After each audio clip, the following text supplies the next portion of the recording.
Hi everyone, welcome to AI Crack channel. This is Akash Kangwar and today we'll be studying functions lecture 5 and we'll be solving certain modulus problem in continuation with previous lecture and we'll be introducing GI function over here, right? So let's begin a lecture with this refresh example. That is a very standard double modulus problem, okay? So we'll be studying two methods to solve this one. One is the standard one, that is a crude method, and the second one is a common sense method, right? So let's begin the crude method, that is opening up both modulus one by one, right? We've seen this process in the previous lecture. Let's do it once again over here. Now for this, we are going to first open up the outer modulus and then go for the inner modulus based on the ranges which you have got, right? Now how to decide the critical point? Critical point is decided by modulus x plus 1 minus 4 equals to 0. Anything bigger than that, that comes as positive. Anything lesser than that, that comes as negative. Basically opening up as positive when it is bigger than that and opening up the modulus as negative when we have lesser than that, right? So this is our critical point deciding factor. Now this function modulus x plus 1 minus 4 modulus, this becomes basically opens as positive modulus x plus 1 minus 4 when modulus x plus 1 minus 4 is greater than equals to 0, right? And opens up as negative when modulus x plus 1 minus 4 is less than 0, right? So these two conditions are very clear. We have opened up this entire outer modulus in two signs, in two phases. First is positive one and second is negative one, right? Based on these ranges.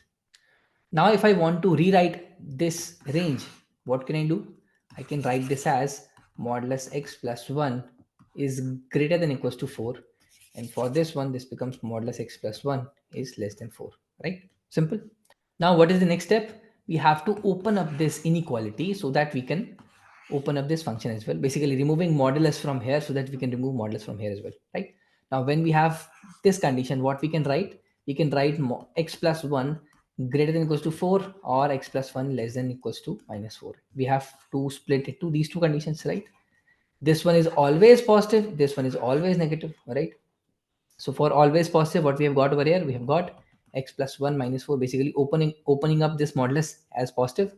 And when we have this always negative, we can open up this modulus as always negative, right? That becomes minus x plus 1 minus 4, right? So we have got these two functions for these two ranges. Now similarly for this one, we can split this into two parts. The first one would be x plus 1 less than 4 greater than equals to 0, or x plus 1 less than 0 and greater than minus 4, right? This is what we can do with this one, right? And now we know that for this x plus 1, this range is always positive, right? So we are going to open this modulus of x plus 1 as positive, right? So this becomes minus of x plus 1 minus 4. And this becomes, for this one, we have x plus 1 is negative. It becomes minus of minus times x plus 1 minus 4, right? So we have got four functions, basically four parts of this particular function, these two and these two for these ranges, right? Now what we have to do, since we have broken this into these four parts, eventually we are going to equate these individual functions to 5, right? So the first one would be x plus 1 minus 4 equals to 5.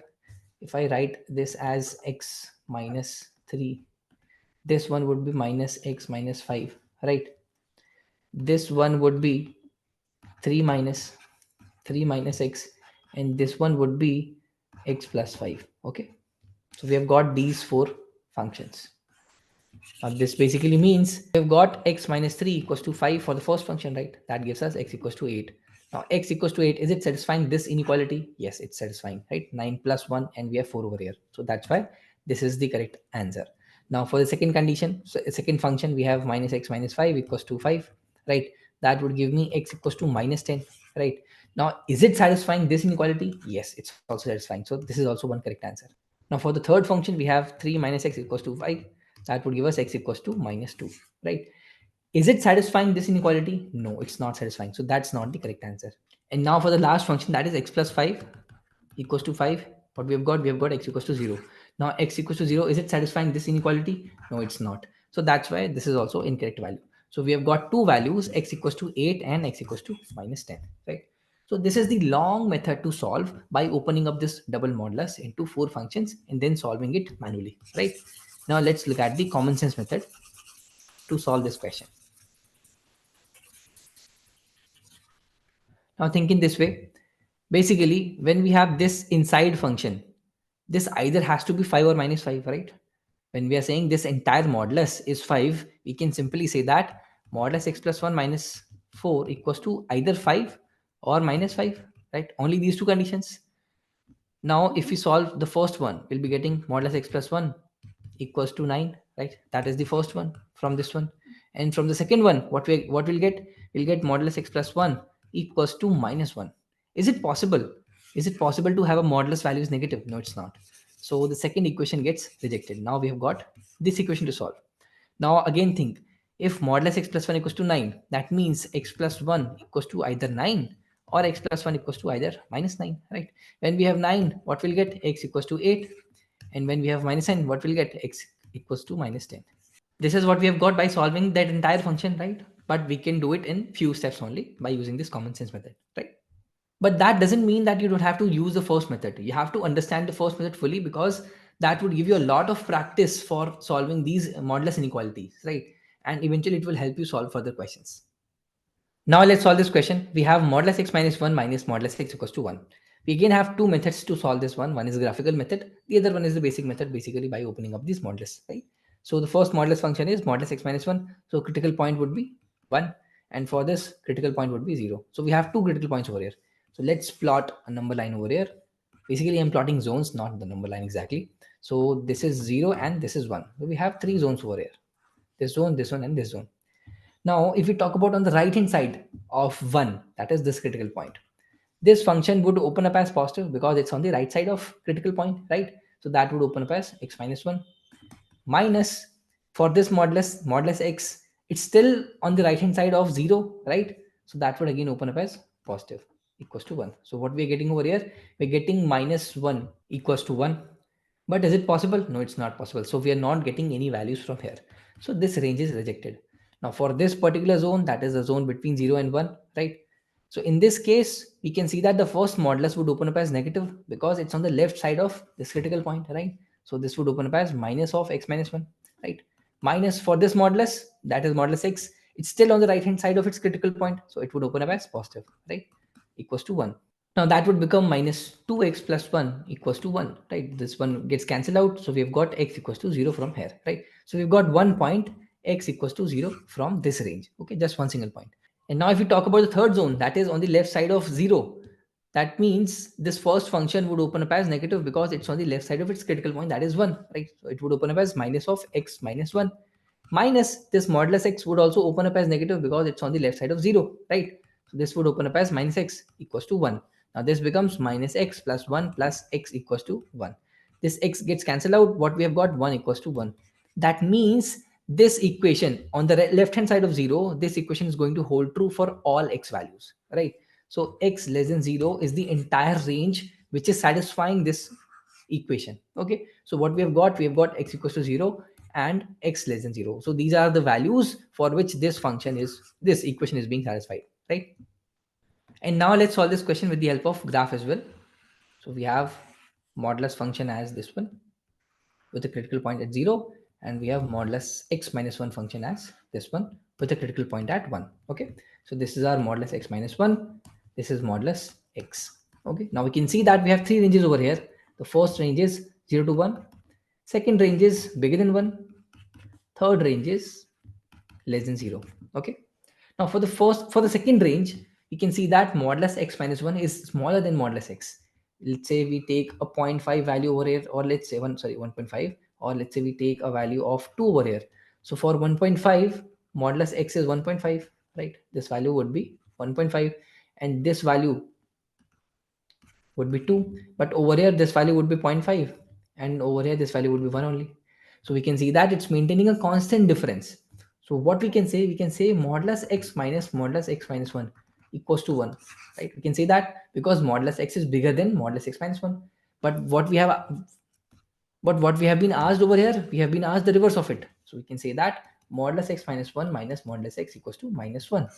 Is it true according to the equation? No, it's not true. So that's why we're not getting any value from second range. Now, if we talk about the first range, we can see only one single point over here where difference is going to be 1. In all the other cases from 0 to 1 except 0, difference is going to be less than 1. Okay. You can verify that by taking certain points in this range. Okay. Now let's talk about this third range, and we can see that this is modulus x minus 1 and this is modulus x, and game is totally reversed over here. In second range, we had modulus x bigger than modulus x minus 1. In third range, we have modulus x minus 1 bigger than modulus x. Okay, so we can simply say that with the help of symmetry, modulus x minus 1 minus modulus x equals to 1 over here. Over there, it was minus 1. Over here, it is 1. Okay, so that's why all values in this range, that is the third range, less than 0 range, it's going to satisfy this particular equation. So we have got 0 value from here, and we have got all the values in this third range satisfying this particular equation, right? So you can solve it either using graphs, or you can solve it by using opening up this modulus, right? So these are the two methods to solve this particular equation. And now let's solve this question. We again have two methods over here, method 1, method 2. So if we talk about method 1, what we are going to use, we are going to use this particular condition, modulus x square equals to x square. Now you can simply verify that domain is same for both these functions, range is same for corresponding domain points. So that's why these functions are identical functions. Okay. So this equation becomes modulus x whole square plus 7 modulus x plus 10 equals to 0. Okay. So if you factorize it, we'll be getting modulus x plus 5 modulus x plus 2 equals to 0, right? So this would give us modulus x equals to minus 5 or modulus x equals to minus 2. Both are not true, right? Because modulus cannot be negative. So that means there is no solution for this equation. Let's use the other method. For the method, we are going to open up this modulus into two parts, right? So this would become x square plus 7x plus 10 equals to 0 for x bigger than 0 or equals to 0, right?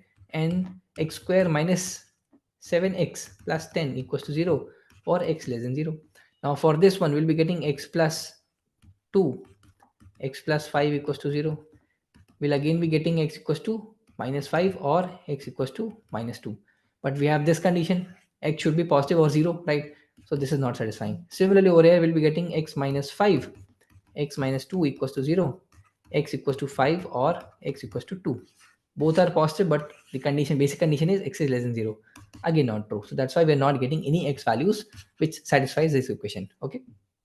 And now let's solve this question. We have modulus of 2x minus 1 divided by x minus 1 bigger than 2. Right. Now we are going to use a simple method, basically opening up this modulus into two parts, positive and negative, based on the basic conditions, right? So this function becomes modulus of, 2x minus 1 divided by x minus 1 and minus of 2x minus 1 divided by x minus 1, right? So the first function would appear when 2x minus 1 divided by x minus 1 is bigger than or equals to 0, and this when 2x minus 1 divided by x minus 1 less than 0. Okay. Now let's solve this first function with this inequality. So we have got 2x minus 1 divided by x minus 1 greater than 2. Okay. Now when this is true, this automatically becomes true, right? Right? And when 2x minus 1 divided by x minus 1 is less than minus 2, if this is true, this automatically becomes true, right? So if you solve this first one, we don't have to back check the conditions because that is automatically being satisfied in this. So whatever the kind of values of x are we are going to get from here, it's automatically going to satisfy this as well, right? Same for the second condition as well. So let's solve the first condition first. So we have 2x minus 1 divided by x minus 1, and we're not going to cross multiply over here. Remember that, let's say we have 9 upon minus 3 is bigger than, let's say, minus 4. So this is minus 3, which is bigger than minus 4, right? This is true inequality. But if I cross multiply minus 3 on the right hand side, what we'll get? 9 bigger than 12, which is not true. So this happens when we multiply, when we cross multiply a negative term on the other side.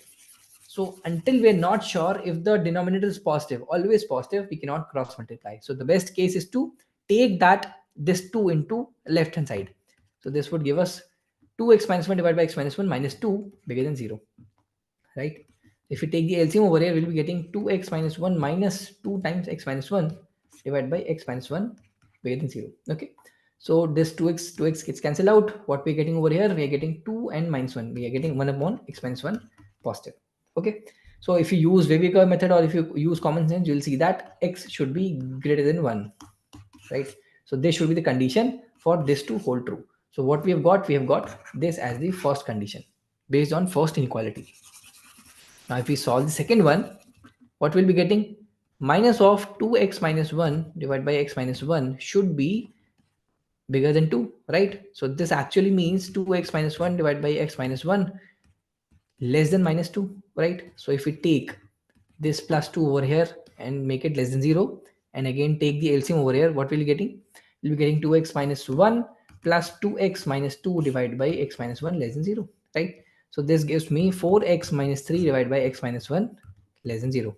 Now if you plot the number line over here, what we'll be getting? We'll be getting 3 by 4 over here, and we'll be getting 1 over here, right? Plus minus plus. So we have to see this one. So what we're getting over here, we're getting x belongs to 3 by 4 to 1. So this is first value and this is second value. So D is the correct answer. And now let's solve this question. Determine the values of x satisfying the equality modulus of x square plus 4x plus 9 plus 2x minus 3 equals to modulus of x square plus 4x plus 9 plus modulus of 2x minus 3. Now, we can see that this equation looks very scary because there are multiple moduluses. Also, we have a quadratic equation inside the modulus, right? Now, whenever you see these kind of scary equations, you must understand there is going to be some sort of trick, right? So what do we do initially? We need to simplify this. So if we look at this term and this term, these two are same, right? If you look at this term and this term, these two are same. So what we can write this as modulus of a plus b equals to modulus a plus modulus b. Basically, this quadratic is a and this linear is b, right? So we have just simplified this equation. Now, for this equation to hold true, we have this condition to follow. A is bigger than equals to 0 and b is bigger than equals to 0, or a is less than equals to 0, b is less than equals to 0. To simplify further, we'll have 7 cases. Okay, so let's assume a can take plus 4 and b can take, let's say, plus 5. Okay, or a can take plus 4, b can take 0, or a can take 0, b can take 5. So these 3 cases. Also, a and b both can be 0, right? Similarly, for negative cases, a can be minus 4, b can be minus 5, a can be minus 4, b can be 0, a can be 0, b can be minus 5, and both can be 0. But since these two cases are common, so we have in total 7 cases: 1, 2, 3, 4, 5, 6, 7, right? Now, in this case,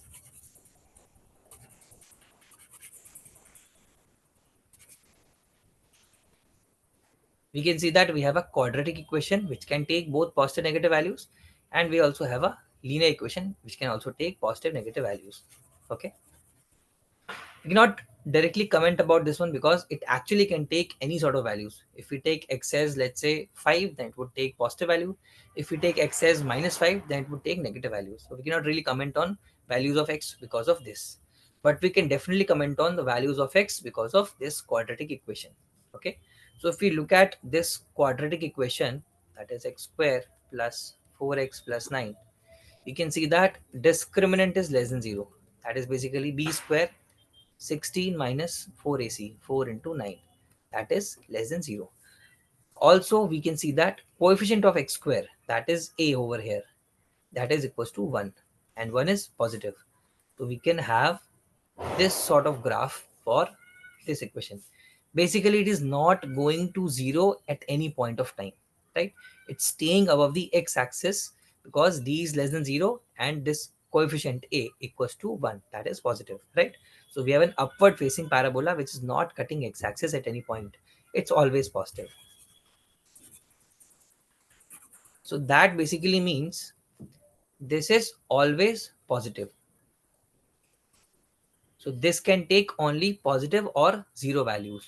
Basically, we can say 2x minus 3 is either greater than 0 or 2x minus 3 equals to 0. Simply, we can say 2x minus 3 is bigger than or equals to 0. That basically means x is bigger than 3 by